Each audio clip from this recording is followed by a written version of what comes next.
Hey guys, welcome to a new episode of The Rachel Cruze Show. And I'm here to remind you that we have a new format. So we'll be releasing each segment every Monday, Wednesday, and Friday.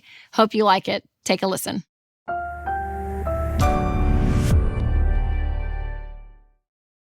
Well, hey, you guys. So since I am part of this world of personal finance, I always love hearing what other experts are teaching in this field. And a lot of us agree on really basic things, which is, I appreciate, right? I mean, there are things that, pretty much anyone in this space, it's like car loans, not smart mathematically or financially. Like a lot of people agree on that.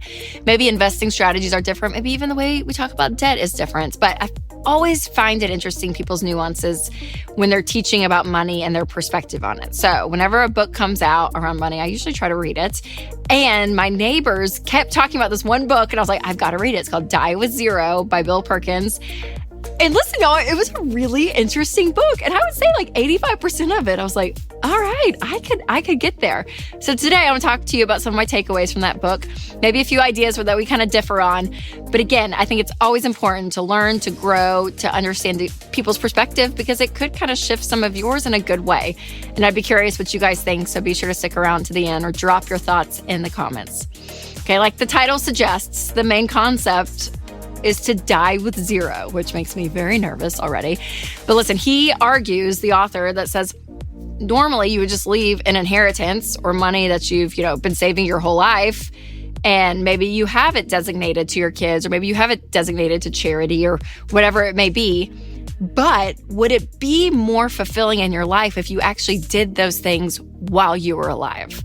So there's a statistic that I heard recently that said you actually need the most money when you're around like 26 to 38, because that's when people are putting down payments for homes.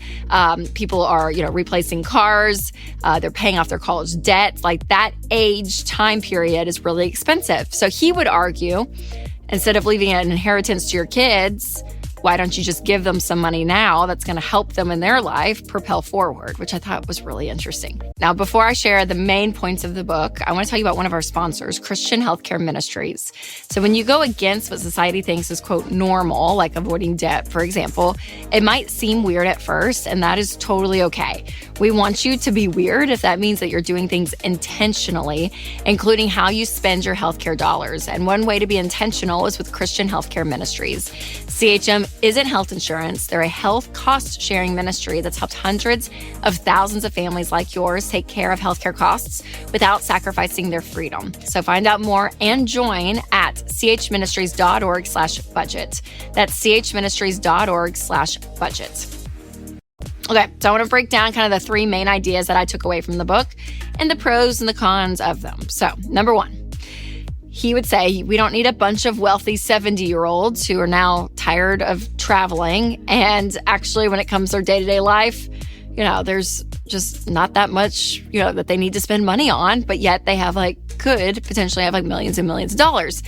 And what their plan is when they die, they're going to pass that on, to their kids or give it away to charity and all of that. So the interesting thing with the kids is, what if you just started giving them more money now and let them use it in their current lives? Like we said earlier, a lot of them in their 20s and 30s, if it's there, they're going to benefit from that money, I would say even more in that age range versus, if they die at 80 and you hand it down to your 60-year-old kids, well, they're fine at that point. Then it's going on to the grandkids. So if that makes sense, I really did. I was like, man, I love that idea, because part of changing your family tree is helping your kids. And again, it's a very fine balance, because you don't want to just throw a bunch of cash at your kids. And again, not everyone has that ability to. I understand that fully.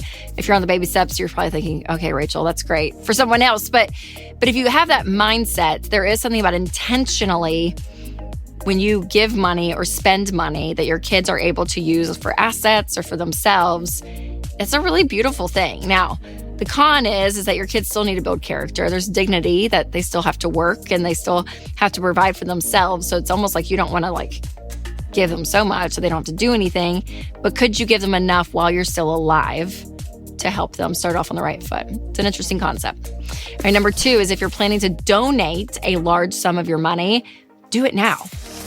So he would say, you get to see the impact of your generosity and be able to see what is happening in the world from your generosity. And again, instead of waiting to die with possibly millions in the bank, if you're investing all of that, you don't get to see that. And I'm like, man, there is something powerful. If you want to do something with that money and help people, help them in today's world if you can. That's why I'm always pro giving, right? We always talk about that even on the budget. It's like the top line item. But this is like more of a magnified idea. So give even more and don't just wait till you're dead. I'm like, yeah, I like that. Now the con is obviously the average person, we're not Bill Gates and don't have massive amounts of money to like throw at places now. But again, it's more of that concept. Can you live more in the present with your money instead of waiting for decades and decades down the road? I don't know. It's a good question. All right, number 3 is enjoy your money earlier on. So a little disclaimer here, because I never want to say that you should just rack up tons of debt and go do whatever you want with your life. No, because that's going to end up bringing you less happiness and less enjoyment. So again, this book, there's parts of it that I'll say, okay, this is for people that, maybe further down the road, financially speaking. But his big point was, again, instead of this hoarding mentality and saving, kind of that scarcity mindset, that you're thinking, okay, what if you just spent some of it? And y'all, I am here to tell you, like, we talk to people on the Ramsey show who are on baby steps, 4, 5, 6, even 7. And they're like, oh my gosh, I'm so scared to spend money. And we ask them some questions. And there's been plenty of calls that I'm like, go on a cruise, go spend some of your money and enjoy it and do it while you're able-bodied and you're able to go and do things and experience things. And there's just something beautiful about doing that with people that you love. And, I think about going to concerts. And if you have the ability to be like, yeah, I'm going to buy another ticket and bring a friend with me, right? Or traveling or whatever you want to spend money on. Again, I lean more experiences. I think you get some joy out of that than just buying a bunch of purses. But there's something about saying, okay, I don't want to have this scarcity mentality. I want to be able to enjoy some of my money. And we want you to do that. We say live like no one else, so later you can live and give like no one else. And that's part of that second part of the statement. But instead of waiting until you're 80 years old to start enjoying it, enjoy some of it now. So I really like that. Now, the con of that is the baby steps. We never want you to put that on the back burner. I want you to progress quickly and efficiently with your money. And so some people could read this book and be like, oh my gosh, she's telling me just to go and spend everything I have and enjoy my life. So that YOLO mentality, it's somewhat there, but I want you to have a strong financial foundation and the actual margin to be able to do it. But that's what I love about the baby steps is it can get you there, in a reasonable time. So the author, he's kind of a little lukewarm on 401ks and that kind of thing. And I'm the opposite. I do think generational wealth is a beautiful thing. And I would not recommend trying to die with zero. But I loved that it stretched me some. I think it did give me permission to a degree to be like, okay, yeah, let's go and enjoy that. Let's go and do that. I don't know. There was something about it that was freeing to me. But I would say read it with some, with some warning. I think, again, some people could read it and be like, oh my gosh, I'm going to go and just cash out everything and just live my best life. We want to be wise. We want to be smart. And I would not want to go and spend or give all the way down to zero before I die, because that is scary. You want money, up until you're dead for sure.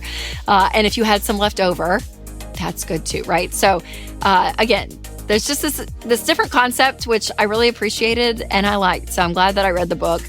And I would be curious, what you guys think about it. And, I had Dr. Arthur Brooks on the show, and he did talk about ways that money actually does bring joy and happiness. And the one thing it doesn't is when you just buy a bunch of stuff, that materialism and all of that.